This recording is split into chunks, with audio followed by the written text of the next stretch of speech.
Assalamualaikum warahmatullahi wabarakatuh. Selamat malam sahabat pejuang P3K di tanah air. Kembali lagi dengan soal teknis, yaitu pada bagian 2. Kali ini kita akan melanjutkan soal dari bagian 1. Langsung saja kita simak videonya secara bersama-sama. Soal nomor 21. Pemberian umpan balik jika siswa heterogen adalah A. Representative feedback, B. Cumulative feedback, C. Quantitative feedback, D. Institutionalized feedback, dan E. External feedback. Dan jawabannya adalah A. Representative feedback. Soal nomor 22.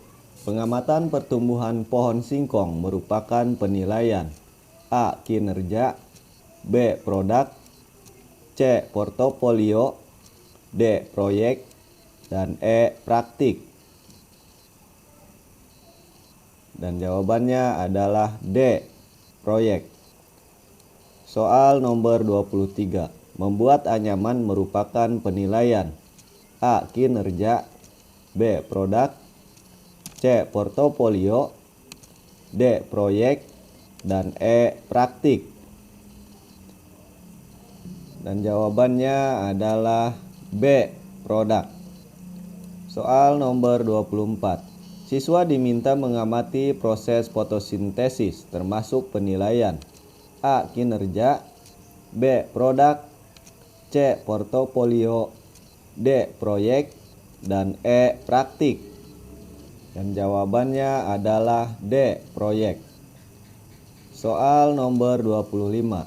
Siswa membuat laporan hasil pengamatan proses fotosintesis termasuk penilaian A. Kinerja, B. Produk, C. Portofolio, D. Proyek, dan E. Praktik. Dan jawabannya adalah B. Produk. Soal nomor 26. Penilaian harus mampu menelusuri dan melacak kemajuan siswa sesuai dengan rencana pembelajaran yang telah ditetapkan. Ini prinsip penilaian sebagai A. Keeping track, B. Checking up, C. Finding out, D. Summing up, dan E. Finding in. Dan jawabannya adalah A. Keeping track. Soal nomor 27. Manakah cara paling efektif dan bermakna dalam mengkomunikasikan hasil penilaian harian atau capaian sementara kepada siswa dan orang tua? A. Menggunakan angka-angka dan peringkat sementara siswa dalam kelas, B. Menggunakan angka-angka tanpa disertai peringkat, C. Dalam bentuk kategori A. Sangat baik, B. Baik, C. Kurang, dan D. Kurang sekali. D. Dalam bentuk angka, KKM yang dicapai pada mata pelajaran dan kelulusannya. Dan E. Dalam bentuk deskripsi tentang KKM yang sudah dicapai dan belum dicapai. Dan jawabannya adalah E. Dalam bentuk deskripsi tentang KKM yang sudah dicapai dan belum dicapai. Soal nomor 28. Hari ini diadakan penilaian oleh Pak Bobi, guru bahasa Jawa. Jumlah nomor soal ada 10. Siswa diminta untuk mengerjakan 7 nomor soal dari 10 soal yang diberikan. Siswa bebas memilih 7 nomor soal dari 10 soal yang diberikan Pak Bobi. Yang dilakukan Pak Bobi tidak sesuai dengan prinsip penilaian. A. Adil, B. Objektif, C. Menyeluruh, D. Sistematis, dan E. Beracuan kriteria. Dan jawabannya adalah A. Adil. Soal nomor 29. Pagi ini penyerahan rapot untuk siswa SMP Mekarsari. Bu Neni adalah guru matematika di SMP tersebut. Saat sehabis pembagian rapot, tiba-tiba Bu Neni didatangi oleh orang tua murid sambil marah-marah dan menggerutu karena nilai anaknya jelek. Padahal menurutnya anaknya adalah siswa yang pintar. Bu Neni kemudian menjelaskan teknik prosedur dan hasil pengolahan nilainya dari nilai harian, PTS dan PAS, serta nilai sikap siswa dengan buku catatan penilaian yang lengkap. Dan akhirnya orang tua siswa tersebut dapat mengerti bahwa nilai anaknya memang sesuai dengan fakta. Dengan demikian, Bu Neni telah melaksanakan prinsip penilaian. A. Adil, B. Objektif, C. Menyeluruh, D. Sistematis, dan E. Akuntabel. Dan jawabannya adalah E. Akuntabel. Soal nomor 30. Dalam setiap kali penilaian, Pak Joko selalu membuat rubrik penilaian yang berisi kriteria penilaian yang mencerminkan kompetensi yang akan dinilai. Hal ini sesuai dengan prinsip penilaian. A. Sistematis, B. Beracuan kriteria, C. Menyeluruh, D. Sistematis, dan E. Akuntabel. Dan jawabannya adalah B. Beracuan kriteria. Soal nomor 31. Pada awal semester, Pak Budi sebagai guru IPA selalu menjelaskan penilaian yang akan dilaksanakan selama 1 semester dan penentuan nilai akhir IPA yang akan dijadikan dasar untuk pemberian nilai rapot. Hal ini artinya Pak Budi telah menerapkan prinsip penilaian. A. Sistematis, B. Terbuka, C. Terpadu, D. Menyeluruh, dan E. Akuntabel. Soal nomor 32. Seorang peserta didik memprotes skor yang diperoleh pada soal nomor 4 dalam ulangan yang telah dilaksanakan. Menurut siswa tersebut seharusnya mendapat skor 5, akan tetapi guru memberikan skor 3. Guru tersebut menjelaskan pembobotan nilai pada soal tersebut dengan menjelaskan kriteria penskoran yang terdiri dari 0, 1, 2, 3, 4, dan 5. Peserta didik pun mengerti dan menerima skor tersebut. Prinsip penilaian yang diterapkan guru adalah A. Terbuka, B. Akuntabel, C. Objektif, D. Menyeluruh, dan E. Adil.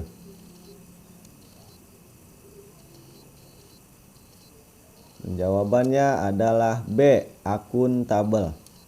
Soal nomor 33. Seorang guru mengajar pada 2 kelas di sekolahnya. Di kelas pertama terdapat 8 peserta didik yang gagal mencapai KKM. Sementara di kelas kedua ada 12 yang gagal mencapai KKM. Langkah yang harus dilakukan guru adalah A. Melakukan pengayaan terhadap 8 orang siswa, B. Melakukan remedial kepada 12 orang siswa, C. Melakukan remedial kepada peserta didik yang gagal di kedua kelas tersebut, D. Melakukan pengayaan kepada kedua peserta didik yang gagal di kedua kelas tersebut, dan E. Mengulang seluruh materi kepada peserta didik gagal pada kedua kelas tersebut. Dan jawabannya adalah C. Melakukan remedial kepada peserta didik yang gagal di kedua kelas tersebut. Soal nomor 34. Salah satu indikator yang dapat menunjukkan kualitas butir tes uraian yang baik adalah A. Menuntut jawaban berupa ungkapan pendapat siswa, B. Menuntut jawaban berupa fakta-fakta yang sebenarnya, C. Ditulis dalam bahasa Indonesia yang baik dan benar, D. Ditulis oleh guru yang mengajar di kelas, dan E. Ditulis oleh kepala sekolah.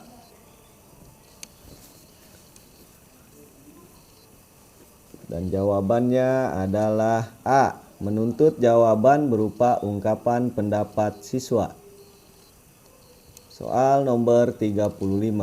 Berikut ini merupakan faktor-faktor yang perlu diperhatikan dalam pengembangan kisi-kisi tes uraian, kecuali A. Penentuan alokasi waktu, B. Penentuan pokok bahasan, C. Penentuan indikator atau tujuan, D. Pendistribusian butir soal, dan E. Penentuan kisi-kisi soal. Dan jawabannya adalah C. Penentuan indikator atau tujuan. Soal nomor 36. Berdasarkan hasil tes, para siswa dikelompokkan menjadi beberapa kelas sesuai dengan tingkat IQ-nya. Dilihat dari fungsinya, maka tes tersebut termasuk pada jenis tes. A. Seleksi. B. Penempatan. C. Pretest, post-test. D. Diagnostik. Dan E. Ujian akhir. Dan jawabannya adalah B. Penempatan. Soal nomor 37. Perhatikan butir soal uraian berikut. Sebutkan 3 buah sungai di Provinsi Jawa Barat yang bermuara di Laut Jawa. Butir soal tersebut. A. Cukup bagus karena jumlah sungai yang ditanyakan sudah terukur. B. Cukup bagus karena ditulis dengan bahasa yang mudah dimengerti. C. Jelek karena hanya mengukur tingkat berpikir rendah atau ranah ingatan. D. Jelek karena ditulis dalam kalimat yang sangat pendek. Dan E. Bagus karena untuk mengukur tingkat berpikir rendah. Dan jawabannya adalah C. Jelek karena hanya mengukur tingkat berpikir rendah atau ranah ingatan. Soal nomor 38. Untuk mencegah terjadinya jawaban siswa yang sangat beragam, jenis tes uraian yang paling tepat digunakan adalah A. Tes uraian bebas. B. Tes uraian terbatas. C. Yang sederhana. D. Yang sangat kompleks. Dan E. Tes uraian singkat. Dan jawabannya adalah B. Tes uraian terbatas. Soal nomor 39. Dengan melihat hasil pretest, seorang guru dapat mengetahui bahwa 3 dari 8 soal yang diberikan mampu dijawab hampir seluruh siswa dengan benar. Jika Anda sebagai guru, manfaat apa yang dapat dipetik dari informasi tadi? A. Mengajarkan seluruh materi sesuai dengan kurikulum agar penugasan siswa lebih baik. B. 3 dari 8 soal tersebut tidak akan ditanyakan lagi pada saat melakukan post-test. C. Materi yang telah dikuasai siswa tidak perlu diajarkan lagi pada proses kegiatan belajar mengajar. D. Melaksanakan pelajaran remedial untuk materi yang belum dikuasai siswa berdasarkan hasil pretest. Dan E. Perlu memperbanyak soal latihan. Dan jawabannya adalah C. Materi yang telah dikuasai siswa tidak perlu diajarkan lagi pada proses kegiatan belajar mengajar. Soal terakhir. Dalam rangka menilai tingkat keberhasilan pembelajaran, maka perlu dilakukan penilaian dalam bentuk tes. Di dalam penilaian dikenal dengan istilah tes formatif dan tes sumatif. Perbedaannya adalah A. Cakupan materi dan bentuk soal. B. Bentuk soal dan waktu pelaksanaan. C. Cakupan materi dan waktu pelaksanaan. D. Bentuk soal dan kondisi peserta didik. Dan E. Soal esai dan soal pilihan ganda. Dan jawabannya adalah C. Cakupan materi dan waktu pelaksanaan. Demikian soal-soal teknis yang dapat saya sampaikan. Semoga bermanfaat. Jangan lupa like dan subscribe, serta ketuk loncengnya biar kami bisa menampilkan video-video yang terbaru. Sampai jumpa di video berikutnya.